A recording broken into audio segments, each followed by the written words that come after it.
Thank you. We started talking about feedback systems last time, and there was an example that we ended up rushing through, so I want to make sure we have that nailed down properly.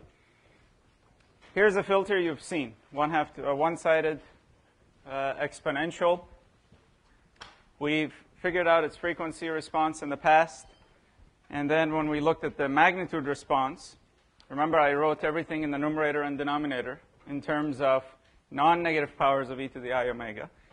Because then when I look at the expressions, I'm looking at vectors in the complex plane. So I take the magnitude of the frequency response. The numerator is 1. You can think of this as e to the I omega minus 0. So there's a 0 here with a vector going toward e to the I omega. But as I go around the unit circle, the length of that vector doesn't change. It always stays 1, so it doesn't really influence the magnitude response. And that's specified up here when I take the magnitude.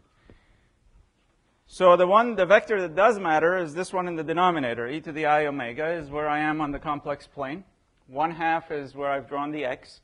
And e to the I omega minus 1/2 is that red vector. You've seen this before. And as we go around the unit circle, the magnitude response changes according to the inverse of the length of this red vector. So the red vector is shortest when I'm at 0. It's longest when I'm at pi, or minus pi. And that's why the magnitude response is the smallest when I'm at those high frequencies, and it's the maximum when I'm at 0. Now, how does feedback come into the picture? Suppose you've built 1 million of these gadgets, and your boss tells you, OK, I want a high-pass filter. Can you build me a high-pass filter in a way that we won't let these go to waste? You say, sure.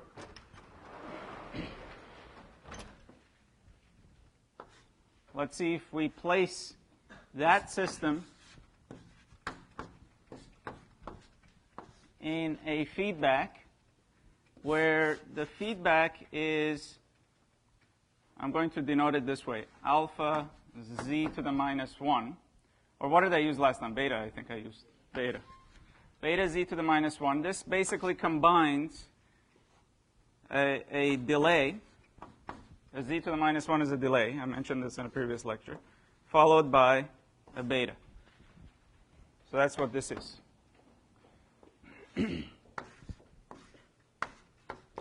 And I send it through. Did I put a minus last time?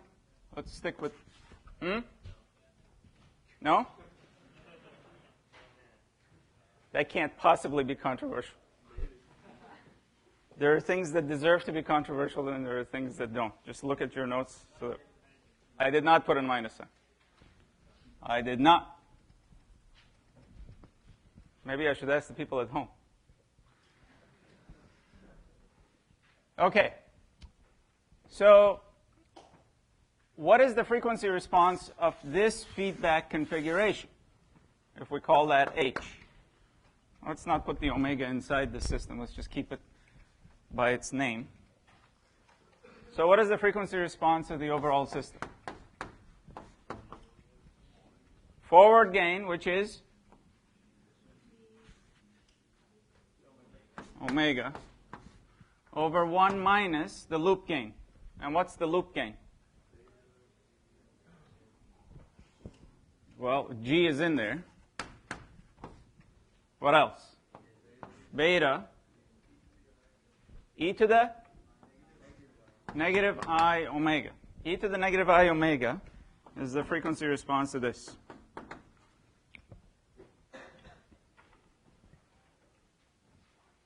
OK? So now I have the expression for G, and I have the expression for the overall frequency response. Let's plug it in and see what we get. So I have 1 over 1 minus 1/2 e to the minus I omega over 1 minus beta times this over 1 minus 1/2 e to the minus I omega. And I obviously have to take a common denominator so that I can get rid of this and this. So we get 1 in the numerator And in the denominator, what do I have? 1 minus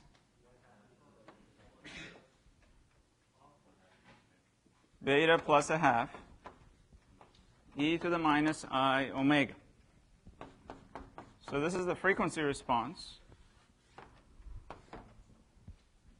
of the feedback system. This toggle beta and the storage element now enable me to move the location of that x. If beta is real, what's the set of locations that I can move the x to? -1 to 1. Right? I don't want to go outside the unit circle for reasons that you wouldn't know at this point. Well, actually, you would. The reason that x doesn't go outside the unit circle is that if you have a number larger than 1, when you plug that g into the frequency response infinite sum, it's going to blow up. So that's why I want that exponential to always stay within the unit circle. And if it's real valued, that means it's got to be between -1 and 1. So this beta, subject to that constraint, enables me to move that x from +1 to -1. Okay? Suppose I want to make the peak sharper. Where would I want to move that x to? Closer to 1. So this is now the kind of thing that I mentioned in a previous lecture, design-oriented analysis. You're analyzing this filter, but with design as a goal. So to sharpen the peak,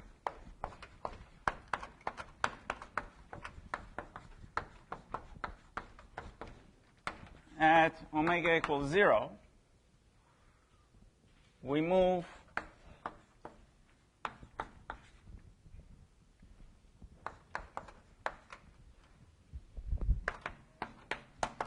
the x closer to 1. So beta has to be between what range then? Beta goes toward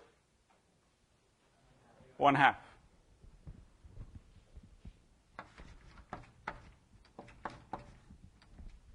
But you don't want it to reach 1/2. Okay?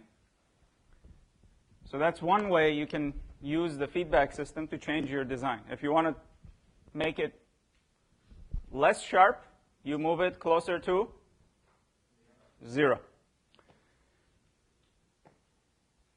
Now, the other question that I started the lecture with is to make a high-pass filter out of this.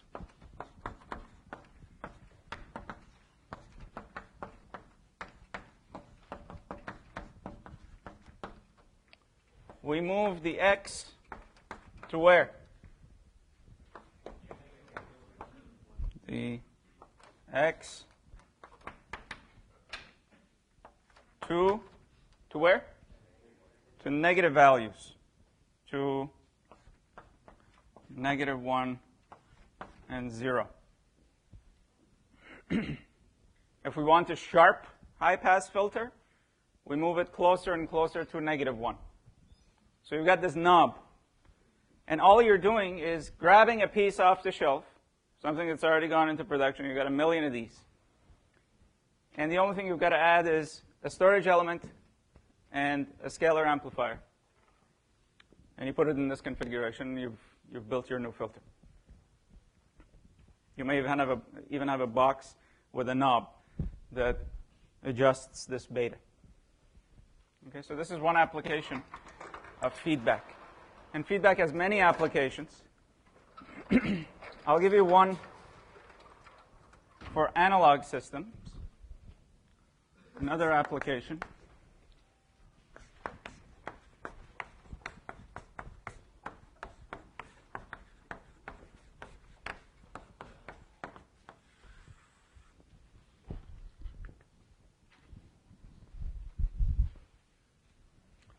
And that's to design an inverse system.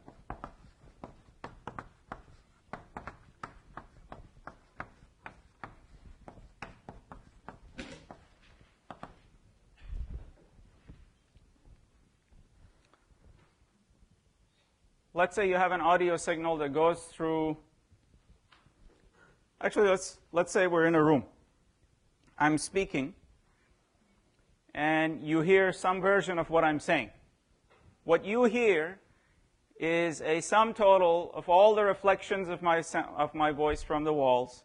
All kinds of things are happening before they get to your ear.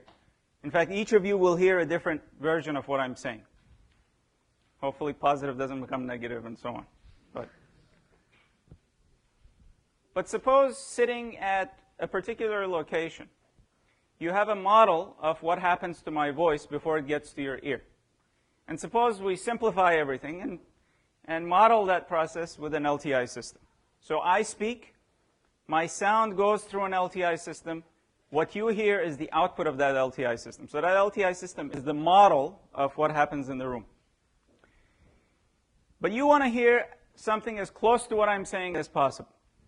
So you want to have a system right before the sound goes into your ear that would undo what the room has done. So here's my voice. This is the sound of my voice. It goes through some process. What you hear is V. And you want to undo what happens, so you get X back.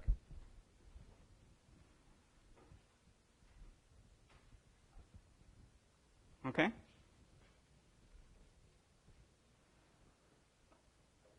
Or suppose my voice has been recorded, and you want to process it to recover what's happened. Or suppose this represents noise that's entered the signal, and you want to undo it. For whatever reason, you want to design an inverse system. Well, feedback enables you to do that.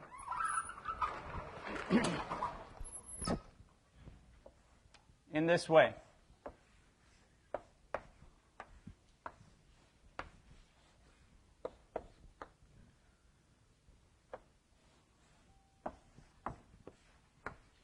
Let me see if I have a plus sign. Yeah, I have a plus, minus.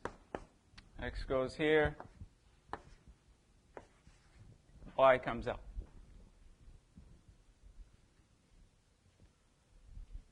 This, by the way, I use the letter P for this because in feedback theory, this is called a plant. Something. P, the system P. Feedback theory. Or in dynamic system theory in general. So this is usually called a plant. Plant is something you really don't have a control over. The best you can do is model it. And so you stick a model of it right here in what you're designing. And you stick that model in this feedback configuration with K as a constant gain.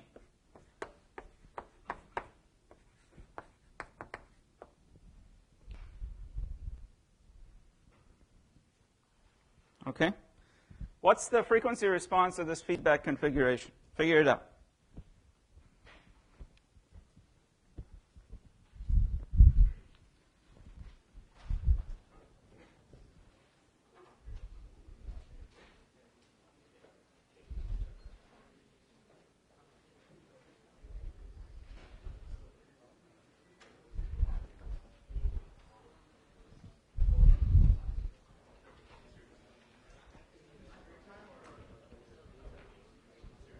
Is there a question? This is continuous sum. Doesn't matter.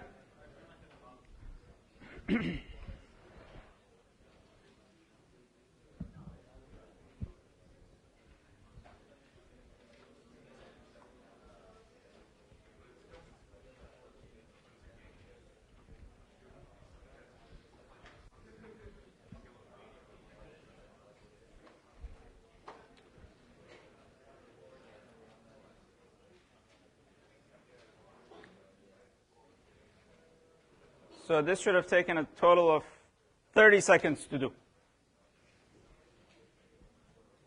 Meatball.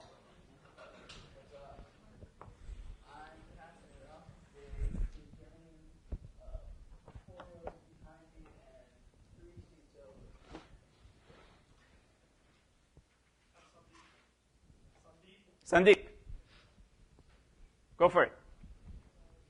H of omega is Black's formula, which is what?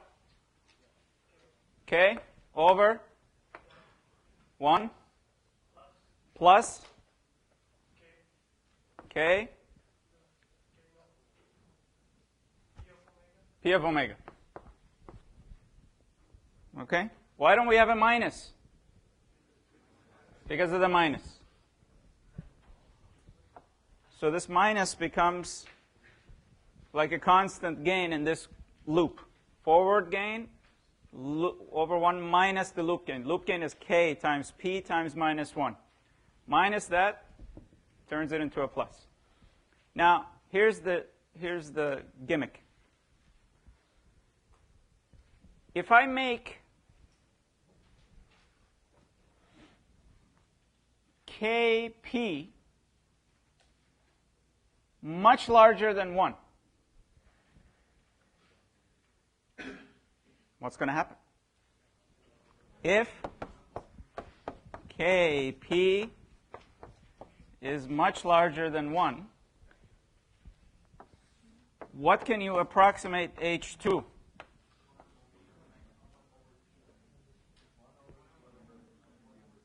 So take me through the steps. This is much greater than 1. So what do you do with the 1? Get rid of it. So you're left with K over Kp. And then the K's cancel. So you've approximated an inverse system. Okay? Not exact, but we usually have in the real world some tolerance for going away from the ideal. As long as it's a good enough approximation, we're happy. Okay? Now, here's the great part of this. Kp doesn't have to be much greater than 1 for all frequencies. All we want is for Kp to be much greater than 1 over the frequency range of interest. That makes life a heck of a lot easier. Okay, so that's one point. This need only hold for the frequency range of interest. Now, when you're trying to design these analog systems, you bump into some real-world constraints. For example, it's very hard to build a system that has a high flat gain over a wide range of frequencies. It's hard. You can make a flat gain over a short range of frequencies, but to make a flat gain over a large band of frequencies is hard. That was one of the big problems that plagued analog audio for years until this digital came in. The whole competition was who can make the flattest, widest band audio filters. That was hi-fi. Okay?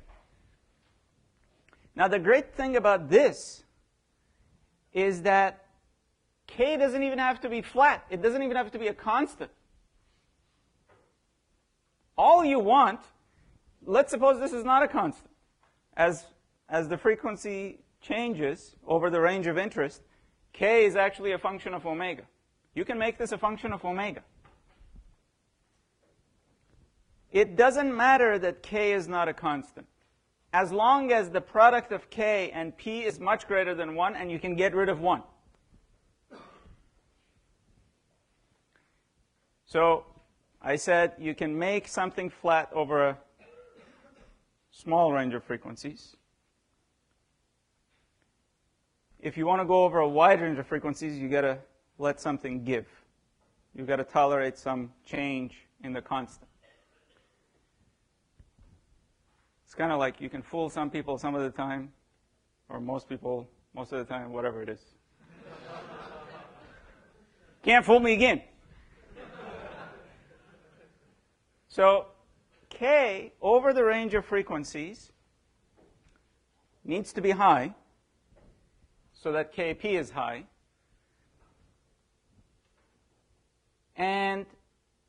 But it doesn't have to be flat. because the flatness of it is not what enables you to do the approximation from here to here. It's the fact that the product is much larger than 1 that enables you to do that. And that's what's great. So you can make it large and let it roll off. So what? As long as the product is large over the range of frequencies, you've designed your inverse system. So these are just 2 examples of feedback systems that I wanted to talk about. I believe in one of the problem sets that are coming up, you have other examples. I think I have a discrete time system example of this. Let's take a 2-minute break, and then I want to talk about causality and memorylessness. So you can do your problem set.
Okay, people.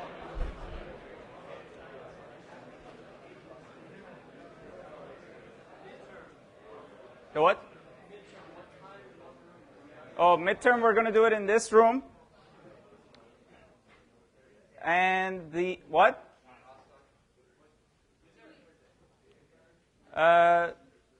When do you want it? I'm at your service. No. Listen. I'm going to let you have Tuesday free. Actually, no, it is a holiday. No, no, no. Holiday is the week after. Election day is not a holiday. So I'm going to let you have Tuesday free. Because I want you to go and stand in line and vote. I don't care how you vote, just go and vote.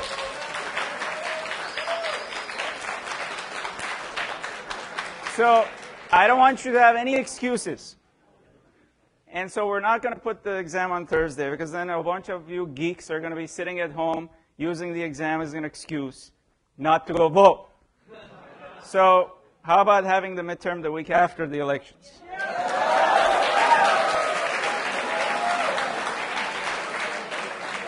So exactly, the 11th is a holiday. Hold on. The 11th is a holiday. That makes it the 13th. So mark your calendars. 13th, in-class, midterm.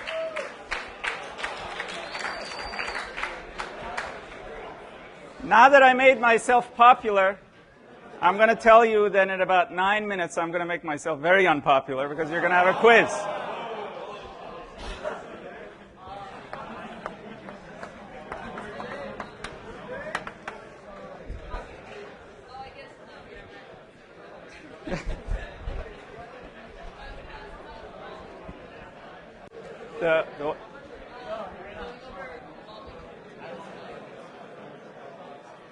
Didn't we do that? That was on the first.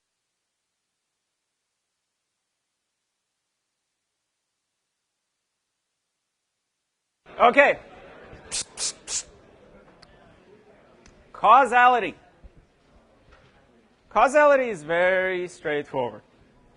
A causal system is a system that does not have to wait for future inputs to produce the output now. It's a system that does not peek ahead. It only uses the values of the input signal at most up to the current time, and it uses past values of the input. So the colloquial description is a system that doesn't peek ahead of the input.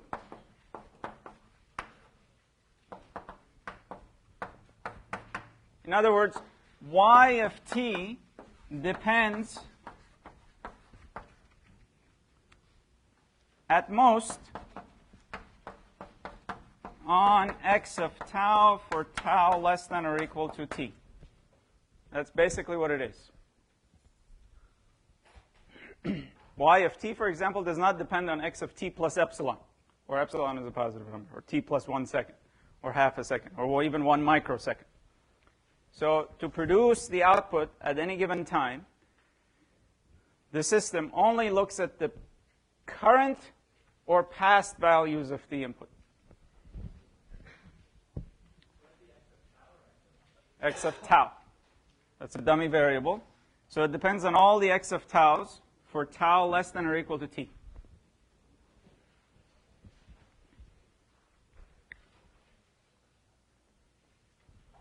Or in discrete time,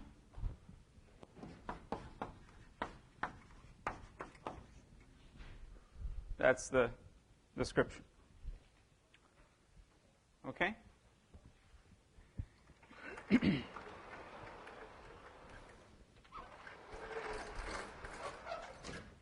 Now, the more mathematically minded always have to make things complicated. So they have a more precise definition. Actually, that's precise enough. But the other definition is that if two input signals, x1 and x2, no, this is good. If x1 and x2 are equal up to a certain point in time, so here's t, here's x1 of t, and x2 of t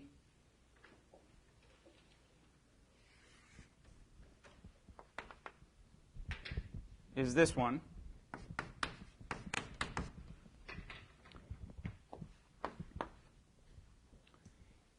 If a system is causal and you apply these two inputs separately to it, And these two for all t less than or equal to t naught. And up until some point in time t naught, these two input signals are the same. A system that is causal is not able to distinguish between these two because it's not looking ahead. It's not noticing that these two will diverge from each other in the future.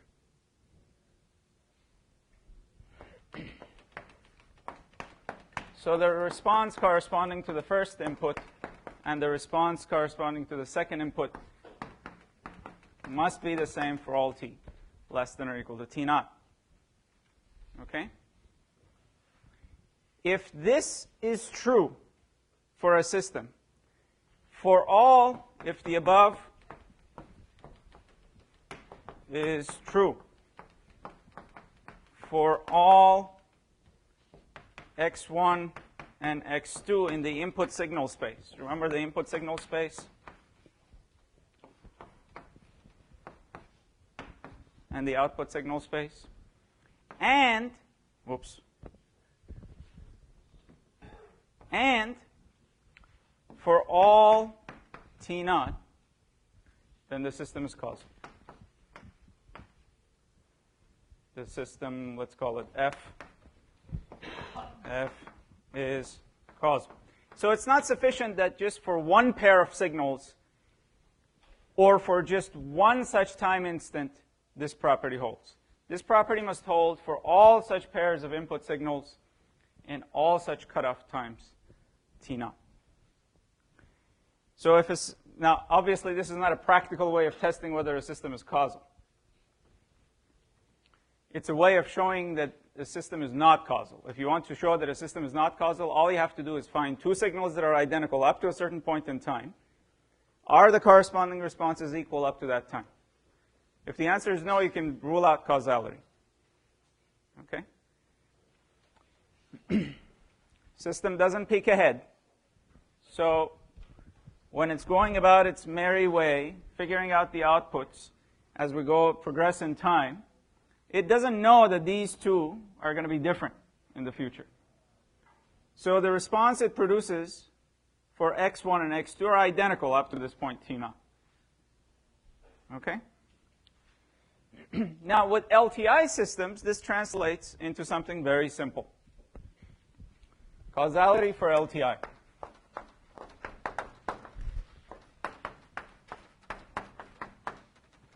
Systems.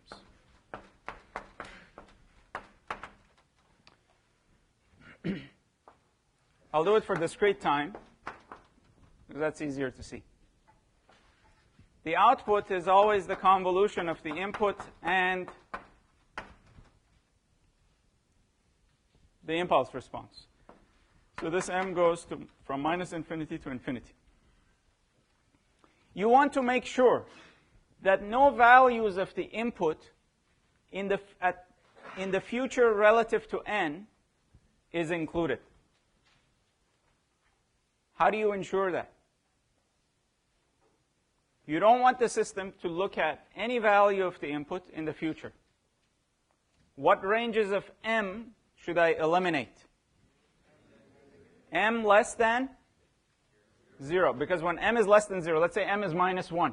If I write this out, I have h of minus 1, x of n plus 1, plus h of 0, x of n, plus h of 1, x of n minus 1, plus dot, dot, dot. So it's this one and all the terms prior to it that will pose a problem if I want this system to be causal. So an LTI system that's causal must have an impulse response that is 0 for negative. So for this to be causal, we must have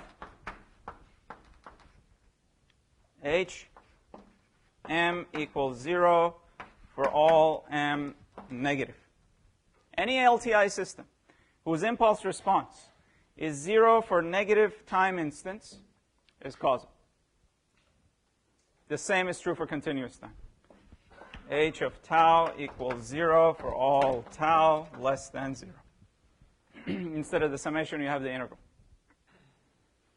So an LTI system is causal if and only if its impulse response is 0 for negative values of its argument.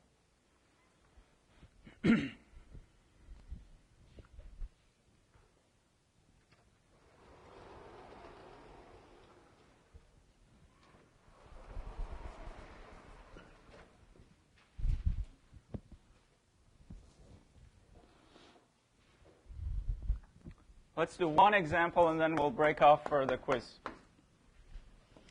Here's a system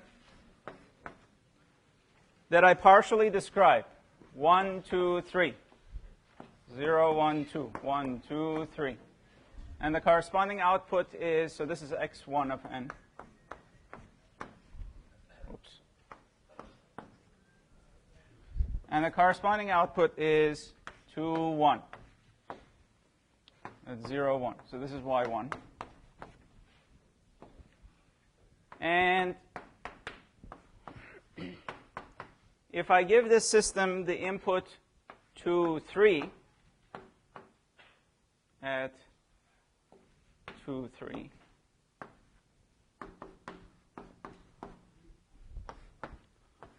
the corresponding output is -1 and 2 at 0 and 1. Can this system, this system is also known to be time invariant. So I tell you that much. I tell you that this system is time invariant. And I tell you when I give it this input, 0 everywhere that I've not drawn anything, I get this output. When I give it this input, I get this output. Can this system be causal?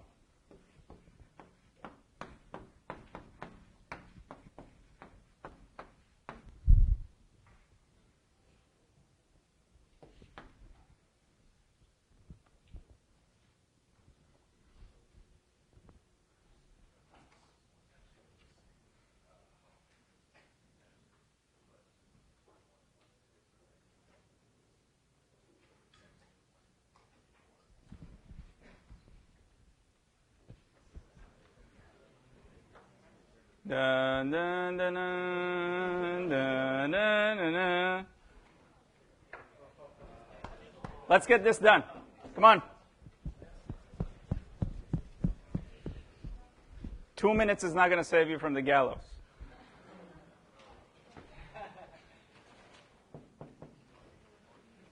Who says yes? Can be. I hope nobody says must be, because I haven't completely described the system. So it's either can be causal or cannot be causal. Can be causal. Okay, you're retracted. Wish politicians would do that.